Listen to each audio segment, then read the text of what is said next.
안녕하세요. 인류의 눈물을 닦아주는 평화의 어머니 한학자 총재님 자서전을 훈독하겠습니다. 60쪽에서 64쪽까지입니다.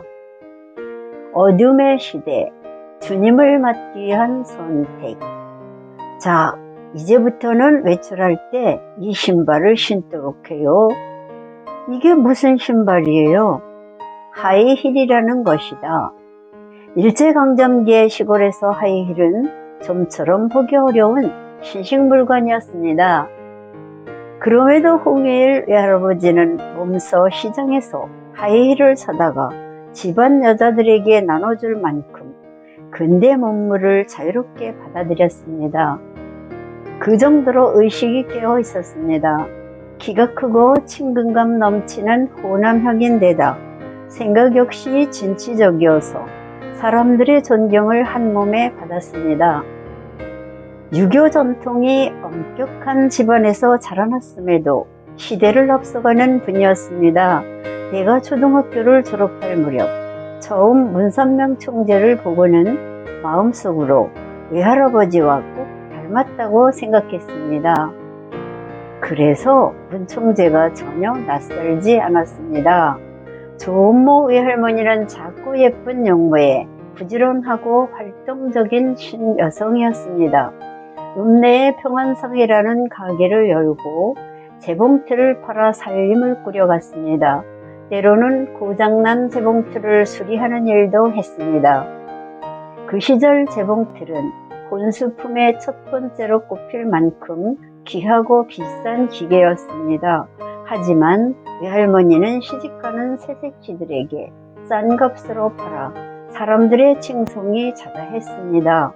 재봉틀을 한몫에 살 수 없는 사람들에게는 일년 할부로 팔기도 했습니다.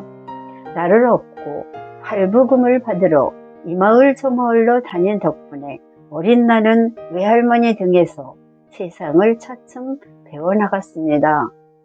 어머니는 외할머니의 열성적인 신앙을 이어받아 19세까지 장로교회를 다녔습니다. 홍순애라는 이름도 교회 목사님이 지어주었습니다. 외할아버지 가족은 정주를 떠나 정천강을 건너 평안남도 안주군 안주읍 신일리로 이사했습니다. 어머니는 안주 보통학교를 거쳐 1936년 평양성도 학원을 졸업했습니다. 아버지와 어머니는 1934년 3월 5일 혼례를 올려 부부가 되었습니다. 내가 출생한 해가 1943년이니 결혼 후 9년 만에야 나를 보았습니다. 두 분 다 신앙생활과 교회 활동에 몰두하다 보니 뒤늦게야 내가 세상에 태어났습니다. 외할아버지와 외할머니는 한승훈 선생을 대릴사위로 삼으려 했으나 아버지는 이를 받아들이지 않았습니다. 한씨 집안의 맏아들이었고 멀리 황해도 연백에서 교사로 일하고 계셨기에 처가의 터를 잡을 수 없었습니다. 더구나 어머니는 신앙심이 깊어 교회 일에 전념하느라 집에 머무는 시간이 드물어 서로 함께하기도 쉽지 않았습니다. 그런 연유로 나는 신일이 외가에서 태어나 줄곧 그곳에서 자랐으며 자연스레 하나님을 받아들였습니다. 아버지는 광복을 맞은 해인 1945년부터 만성 공립보통학교에 재직했습니다. 내 나라를 찾았다는 기쁨도 잠시뿐 공산당의 만행과 위협이 갈수록 심해져 남한으로 내려가야겠다고 결심했습니다. 내가 4살 무렵 아버지가 갑자기 집에 오셨습니다. 북한에서 더 이상 살기 어려우니 남한으로 내려갑시다. 공산당의 잔악함과 탄압이 이루 말할 수 없었기에 아버지는 남한으로 내려가 새로운 삶을 시작하자고 간청했습니다.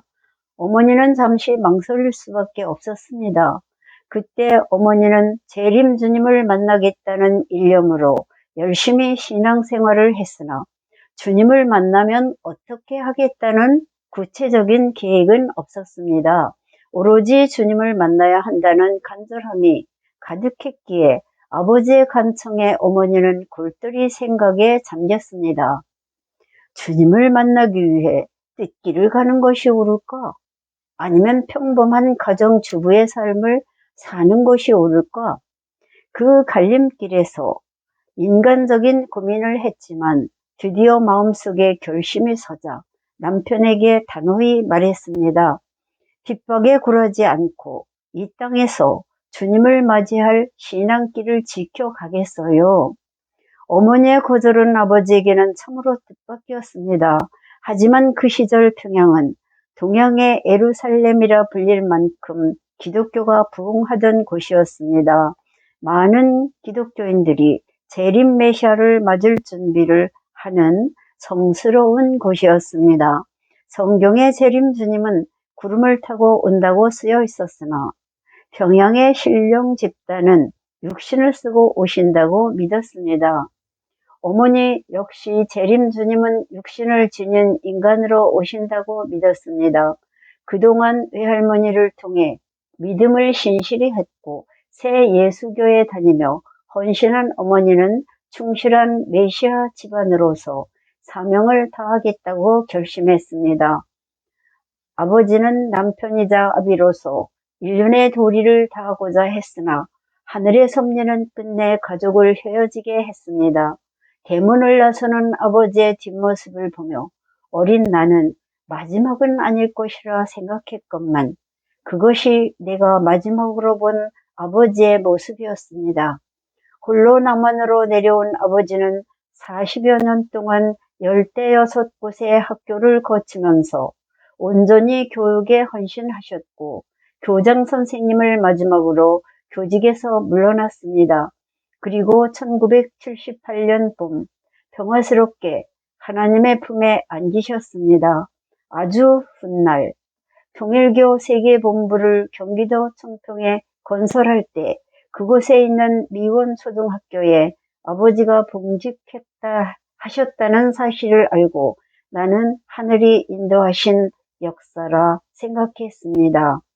나는 북한에서 살던 어린 시절 외에는 평생 아버지를 만나지 못했습니다. 간혹 아버지는 지금 어디에서 무엇을 하고 계실까 궁금하기는 했어도 찾아 나서지는 않았습니다. 두 서너 살 때부터 외할머니와 어머니에게서 들었던 말을 내 가슴과 머릿속에 깊이 새기고 있었기 때문이었습니다. 너의 아버지는 하나님이시다. 나는 그 말을 절대 흔들지 않는 진리로 알고 자랐습니다. 하나님의 딸로서 내가 태어났으니 나의 진정한 아버지는 하나님이라고 굳게 믿었습니다. 그래서 육친의 아버지에 대해 사사로운 감정을 갖지 않았습니다. 내가 일제치하와 한국전쟁을 겪으면서 홀 외할머니와 홀 어머니 가정에서 온갖 역경을 이겨내며 외롭게 자란 것은 하늘이 예비하신 준비 기간이었습니다. 그 준비를 통해 세상을 구원할 참 어머니가 되는데 아버지는 결과적으로 보이지 않는 일조를 하셨던 것입니다. 여기까지 분독했습니다. 함께 해 주셔서 대단히 감사합니다.